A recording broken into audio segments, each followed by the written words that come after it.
बिस्मिल्लाहिर्रहमानिर्रहीम। नाज़रीन अस्सलाम वालेकुम। मैं हूं उमर बरलास और आप देख रहे हैं उमर बरलास अपडेट्स।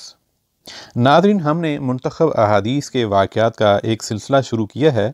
यूँ तो आपने मुख्तलिफ़ मज़हबी रहनुमाओं से ये वाक़यात सुन रखे होंगे, लेकिन यहाँ पे हमने अहादीस के वाक़यात को रेफ़रेंस के साथ मिनवन पेश किया है। इसमें अपनी तरफ से कुछ भी इजाफ़ा या काट छाँट नहीं की है।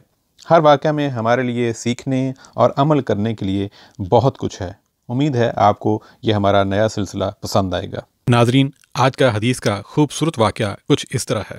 हफ्सा बिनते सिरीन ने फरमाया कि हम अपनी कंवारी जवान बच्चियों को ईदगाह जाने से रोकती थीं। फिर एक औरत आई और बनी खल्फ के महल में उतरी और उन्होंने अपनी बहन उम्मे अतिया के हवाले से बयान किया, जिनके शोहर नबी अकरम सल्लल्लाहु अलैहि वसल्लम के साथ 12 लड़ाइयों में शरीक हुए थे और ख़ुद उनकी अपनी बहन अपने शोहर के साथ 6 जंगों में गई थीं। उन्होंने बयान किया कि हम ज़ख्मियों की मरहम पट्टी किया करती थीं और मरीज़ों की खबरगिरी भी करती थीं।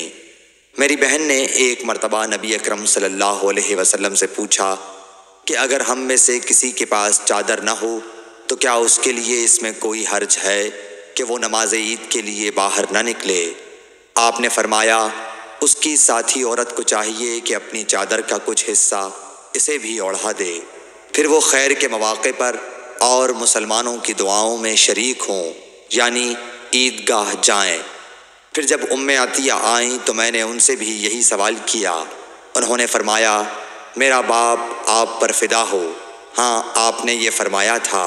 और उम्मे अतिया जब भी हज़रत सल्लल्लाहु अलैहि वसल्लम का ज़िक्र करती तो ये ज़रूर फरमाती कि मेरा बाप आप पर फ़िदा हो। उन्होंने कहा, मैंने आपको ये कहते हुए सुना कि जवान लड़कियां, पर्दे वालियां और हायज़ा औरतें भी बाहर निकलें और मौक़े खैर में और मुसलमानों की दुआओं में शरीक हों, और हायज़ा औरत जाए नमाज से दूर रहे। हफ्सा कहती हैं, मैंने पूछा, क्या हायज़ा भी? उन्होंने फरमाया, क्या वो अराफात में फ़लाँ जगह नहीं जाती? यानी जब वो इन जुमला मुक़द्दस मकामात में जाती हैं तो फिर ईदगाह में क्यों ना जाएं। सही बुखारी हदीस नंबर 324। नाज़रीन, ये था आज का हदीस का वाक़या। उम्मीद करता हूँ आपको अच्छा लगा होगा। आपसे मज़ीद दरख्वास्त है कि इस तरह के सबक आमोज़ वाक़यात अपने घर वालों को और दोस्त अहबाब को सुनाते रहा करें, ताकि हम सब अपने दीन से जुड़े रहें और सीखते रहें। उमर बरलास को इजाज़त दीजिए। अस्सलामु अलैकुम।